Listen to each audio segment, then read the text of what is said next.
Le contexte, évidemment, n'est pas anodin. Vous parliez aussi d'une évolution sur les 20 dernières années, mais plus précisément les 2 dernières années avec la pandémie.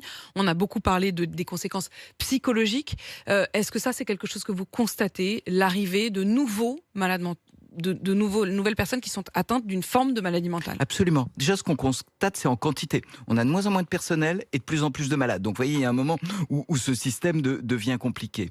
Et puis, on voit de plus en plus de jeunes, de plus en plus de conduites addictives. Vous savez, les apéros Zoom nous ont fait beaucoup de mal. Il y a eu un moment où c'était obligé de consommer de l'alcool. La résistance au Covid, c'était une sorte d'ivresse collective.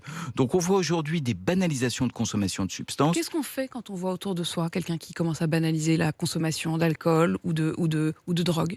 On fait comme n'importe quel problème médical. La psychiatrie, c'est de la médecine. On lui demande de prendre l'avis de son médecin traitant. Quand vous voyez quelqu'un qui a un doute sur une hypertension ou un diabète, vous lui dites pas « Tiens, je vais essayer de te bricoler quelque chose ». Pareil, il y a des professionnels, il y a un système de soins.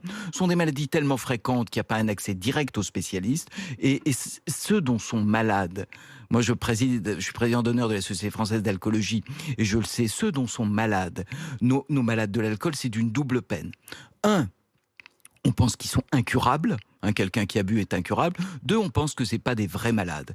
La réalité, c'est qu'on les soigne très bien, à condition de les reconnaître. Merci, professeur Michel Lejoyeux, d'être venu dans ce studio d'RMC avant donc d'ouvrir ces assises de la santé mentale. Et vous, merci Asiane. Un mot juste, parce que ça m'a frappé. Vous l'avez dit tout à l'heure, vous avez dit on a du mal à reconnaître finalement cette maladie. Moi-même, à un moment, j'ai fait presque un lapsus.